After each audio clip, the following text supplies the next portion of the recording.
really the crux of our interview here today, David, because, the people knew you were coming on and I had so many emails.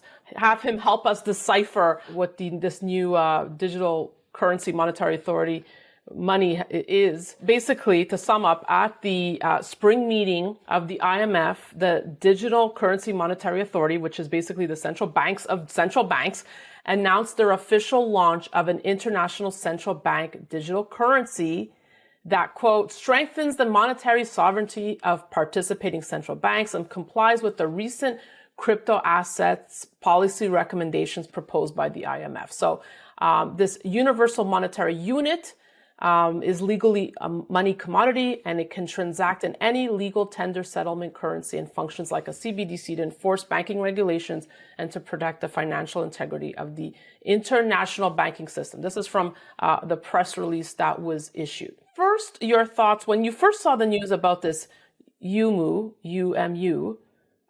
what did you think? What did David Morgan think? Well, I thought that the structure is replicating the current one. In other words, the IMF is the banker's bank, and everyone reports to them. And in the early days, meaning 20 years ago, the reporting of all banks that reported to the IMF reported their assets as gold. They didn't report in foreign exchange. They didn't report in the sovereign debt of another nation. That's been nixed. That's been a long time ago, relatively speaking. I mean, 20 years is nothing in historic terms, but as far as in banking terms, present day, it's 2 decades. So the first thing I want to back up is a little bit, Danny, is because there was a Project Icebreaker, and that was, I'm going to just read a little bit of it here. BIS and the central banks of Israel, Norway, and Sweden have concluded, so they've already accomplished this, Project Icebreaker, which studied potential benefits and challenges of using retail central bank digital currencies in international payments. The bottom line is that they have a hub that can take foreign exchange or CBDCs, or you could think of it as foreign exchange in today's world, and transact instantly. In other words, you don't have the problems that we have now in the current SWIFT system. And I certainly understand those problems. As being international, I'll get a wire and it's supposed to be here, could be here instantly. It's awful. It takes 3 days.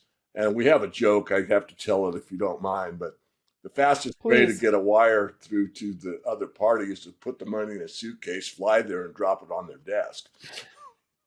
Yeah. So coming back to the UMU, I think you read enough. It's obviously that they've got the rails or the hub to make these transactions. That's been proven by this Project Icebreaker that's been fulfilled.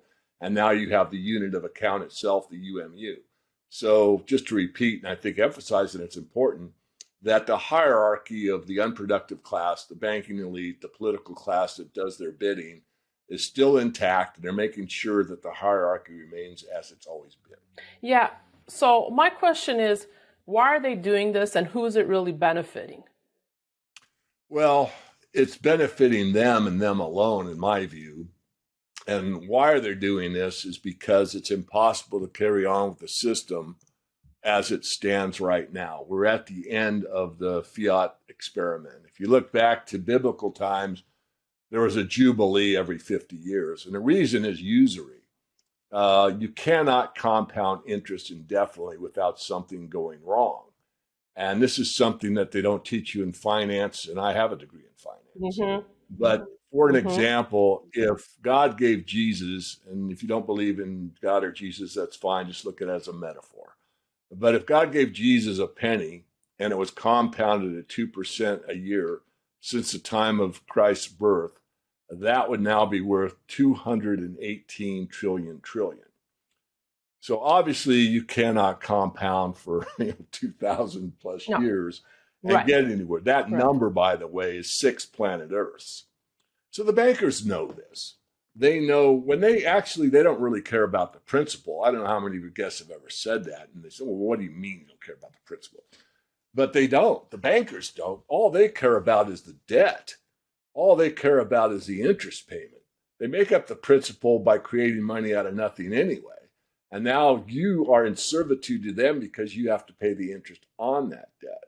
And when that gets to the end point, which we're at, then something must be done. And what is that something?